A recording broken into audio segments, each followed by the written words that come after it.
How to Create a Glitch Monologues Season 23 Chapter 4. This is Season 23 of How to Create a Glitch in the Matrix Monologues Episode 4. In this episode, we will be elaborating the methodology of restructuring introduced in the last two episodes. In the past two episodes, we discussed ways of increasing the multiplicity of your consensuality. The purpose of this is to make it more resilient to dialectical degeneration caused by its exposure to dissonant consensualities.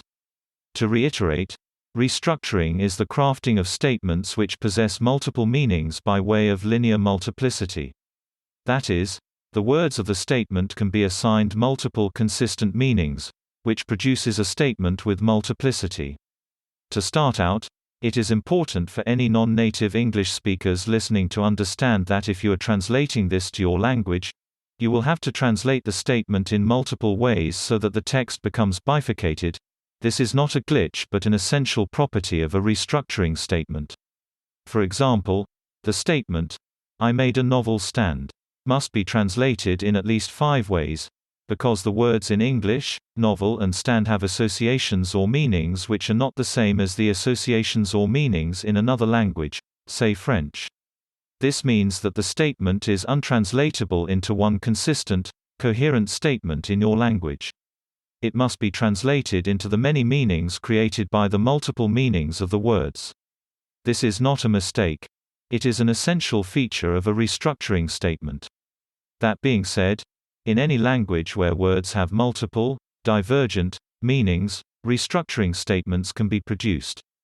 There are keywords in every language which have this quality of multiplicity, though they are not the same in each language.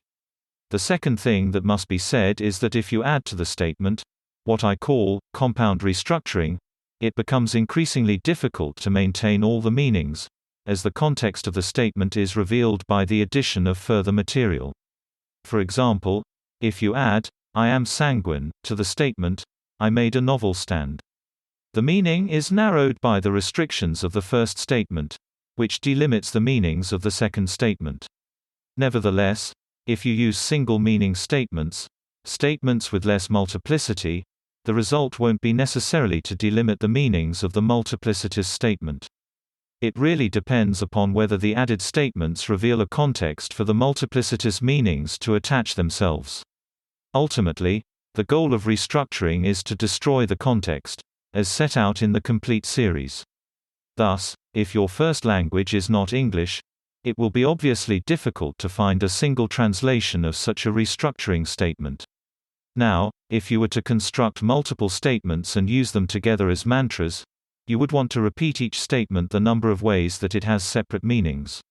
If you want to gradually increase the multiplicity of your consensuality, you would want to start with contextually meaningful statements, that is, statements with a single meaning, then move on to statements with 2 meanings, then 3, and etc.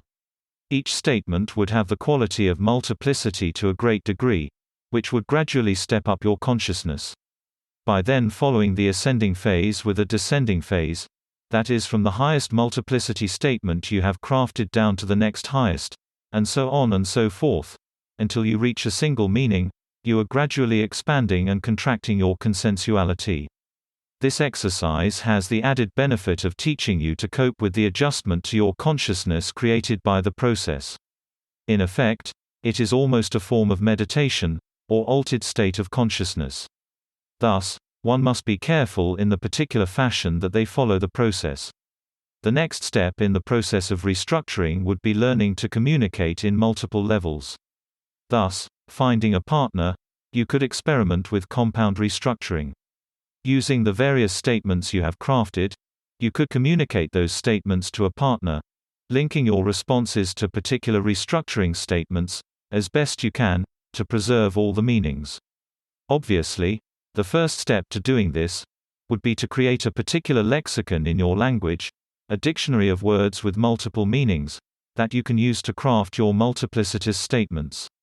Through this process, you could begin the creation of a dialect, based upon the maintenance of multiple meanings. But all of this aside, the goal again, is to preserve multiple linear meanings in communications with your partner. That's the end of the podcast for today. If you enjoyed it, Please like, comment and subscribe.